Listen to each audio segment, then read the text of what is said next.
দিদা কয়।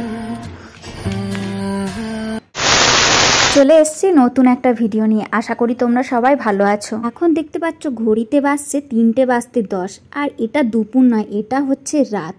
আর রাত্রিবেলায় এখন আমি কি করছি, আসলে আমি এখন রান্না চাপিয়ে দিয়েছি। কালকে মা বাবা শ্বশুর শাশুড়ি সবাই চলে যাবে, তাই আমি বললাম যে সকালে একদম খালি পেট বেরোনো হবে না, কারণ অনেক দূরে রাস্তা তো, তাই যতটুকু পারি আমি রান্না ঠিক করে ফেলবো। আর দেখতেই পাচ্ছ আমি তাড়াতাড়ি চাপিয়ে দিয়েছি। এদিকে মাছ ভাজা প্রায় হয়েই গেছে, আর করেছিলাম ঝিঙে আলু পোস্ত, ডাল আর ভাত। মারা তাই সকাল সকাল খেয়ে দিয়েই বেরিয়ে গেছিল। গোলুরও খুব মন খারাপ জানো তো। ভাববো দিদা কয়।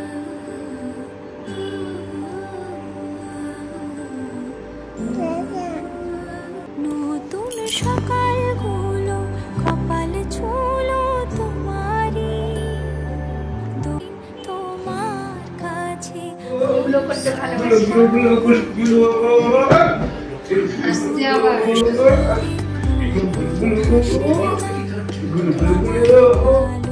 আসলে না আমার, তোমার কাছে খরস্রোতাও গতিহীন।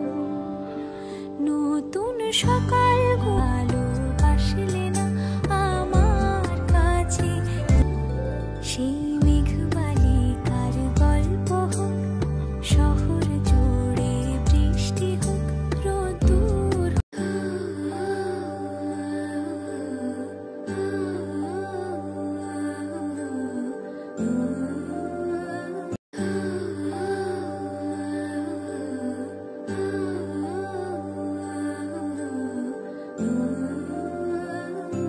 ঠাম্মি দিদুন দাদুরা সবাই চলে গেছে, তাই গরুর মনটাও আজকে একটু খারাপ। ও বুঝতে পারছে না সবাই কোথায় গেল।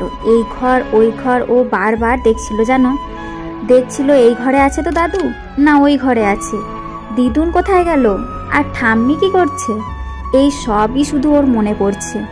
তাও ছোট্ট বাচ্চা, ওরা তো কিছু বলতে পারে না, কিন্তু ওর মনটা একটু খারাপ ছিল, সেটা আমি ঠিক বুঝতেই পেরেছিলাম। একটু ও চুপ হয়ে গিয়েছিল, দেখতে পাচ্ছ চুপ করে দাঁড়িয়ে আছে। তারপর ও নিজের মনটাকে সামলে নিয়ে হাসি মুখে খেলতে লাগলো, আর ওর হাসিটা দেখে আমিও ভীষণ খুশি হলাম। তুমি এরকমই সারা জীবন হাসতে থাকো বাবু।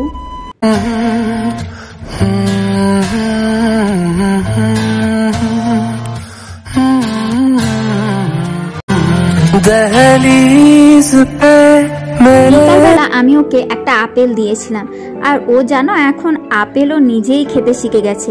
কামড়ে কামড়ে চিবিয়ে ও ঠিক আপেল খেতে শিখে গেছে একাই। আর এটা দেখেও আমি প্রচণ্ড খুশি হয়েছিলাম যে ও এবার একটু একটু বড় হচ্ছে, আর কি সুন্দর খাচ্ছে দেখো, একদম ঠিক ও চিবিয়ে চিবিয়ে কামড়ে খেয়েছে। ভিডিওটা ভালো লাগলে লাইক শেয়ার আর সাবস্ক্রাইব অবশ্যই করো, আর তোমরা সবাই ভালো থেকো। টাটা।